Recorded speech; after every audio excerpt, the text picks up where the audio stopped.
बद्दू आ गया हुजूर की बारगाह में कुछ मांगने के लिए। मौला कायनात रज़ी अल्लाह तआला अन्हु फरमाते हैं, सरकार जब किसी बात का जवाब न देना चाहते थे तो खामोश हो जाते थे, कुछ देर खामोश रहते थे। और हुजूर का खामोश रहना भी हमारे मुहद्दिसीन ने महफूज किया है। अक़सामे हदीस में से एक हदीस है जिसे हदीस तकरीरी कहा जाता है।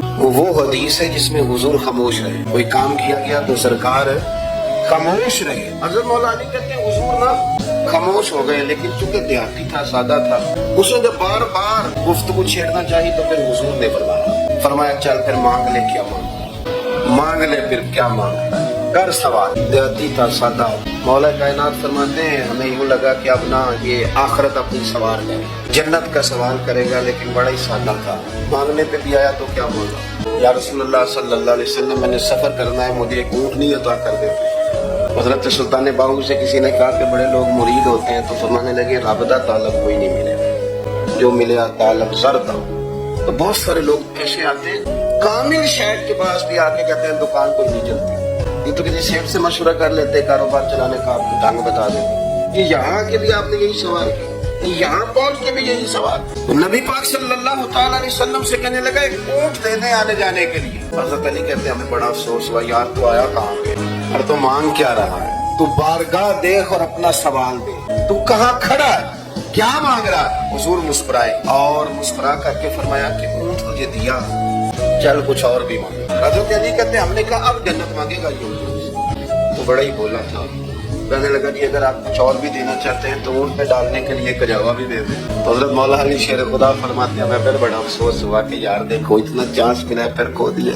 रसूल करीम अलैहिस्सलाम भी मुस्कुराए और सरवरे कायनात की जो मुस्कुराहट होती थी वो ना खुशियाँ तकसीम करती थी। आला हज़रत रहमतुल्लाह अलैह फरमाते हैं जिसकी तस्कीन से रोते हुए हंसते, जिसकी तस्कीन से रोते। यहाँ सवाल पैदा होता था कि फिर उस मुस्कुराहट के लिए तो इंतजार करना पड़ता होगा कि हुजूर मुस्कुराए तो रोते हुए हंसे। तो अगला शेर भी है और जवाब भी है। फरमाने लगे जिसकी तस्कीन से रोते हुए हंस पड़े उस तबस्सुम की आदत पे लाखों सलाम। ये तो आदत है हुजूर, तो आदत है मुस्कुराते रहे। तो हुजूर भी ज़ेरे लब मुस्कुराए। तीसरी दफा मेरे करीम ने फिर फरमाया चल मांग ले कुछ, तुझे एक चांस और देते हैं। पर मौला कायनात फरमाते हैं बड़ा ही बोला था, तीसरा चांस मिला, गोया गोल्डन चांस मिला, लेकिन फिर भी वहीं का वहीं रह गया। कहने लगा ठीक है अगर आप कुछ और भी देना चाहते हैं तो मेरा सफर लंबा आने जाने का खर्चा भी दे दे। अब हुजूर अकायद की बात बताने लगे, रिसालत के बारे में, महबूब के बारे में, अकीदा कैसा होना चाहिए। हुजूर अलैहिस्सलाम फरमाने लगे तुझसे तो बनी इसराइल की बुढ़िया ही अच्छी थी। या रसूलुल्लाह सल्लल्लाहु अलैहि वसल्लम कौन सी। तो हुजूर फरमाने लगे जनाब मूसा अलैहिस्सलाम को हुक्म हुआ हिजरत करें, तो आप जाने लगे। तो फिर इरशाद खुदाबंदी हुआ कि जहाँ हजरत यूसुफ अलैहिस्सलाम मदफून है, आपका मज़ार पुरनवार है, अगर आपको जाना है तो फिर उनके ताबूत को भी आप निकाल करके साथ ले जाएं।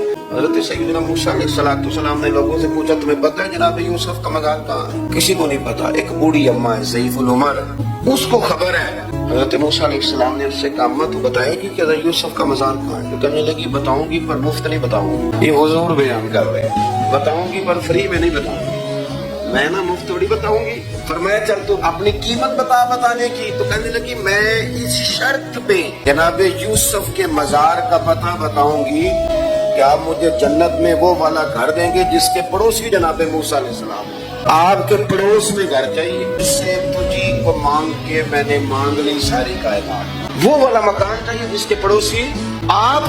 हज़रत मूसा कलीम फरमाने लगे अम्मा चल जन्नत मांग, तो नबियों के मकान मांग रही है, वो तो बड़ा ऊंचा दर्जा होगा, तू बड़ी दूर पहुंच गई, इतनी बड़ी सोसाइटी में प्लाट मांग लिए। तो बूढ़ी कहने लगी ठीक है फिर अगर ये मामला है फिर खत्म हो गई बात, अगर आप नहीं बताते तो चाहे मैं भी नहीं बताती। जब वो अड़ गई, ठहर गई, और अड़ी भी किस तरह, ये भी मेरे अल्लाह की तौफीक। मेरी तलब भी तो तेरे करम का सदका है, मेरी तलब भी तो तेरे करम का सदका है। ये पाँव उठते नहीं बल्कि ये उठाए जाते हैं। तो वो कहने लगी मैं नहीं फिर बताती, आप किसी और से पूछ ले। जनाब मूसा खामोश हुए तो इरशाद खुदाबंदी हुआ कलीम अपने पड़ोस में मकान देने का वादा आप कर ले और मकान इन्हें मैं अदा कर दूंगा। तो हुजूर सैयद आलम सल्लल्लाहु तआला अलैहि वसल्लम ने उस बद्दू की मौजूदगी में तरबियत फरमाई सहाबा की, ये चीजें भी हुजूर ने अता फरमाई। लेकिन जब तुम्हें कहा जाए मांगो तो फिर ये करीम रसूल का दरवाजा, मांगेंगे मांगे जाएंगे और मुंह मांगी पाएंगे। सरकार में न ला है न हाजत अगर की।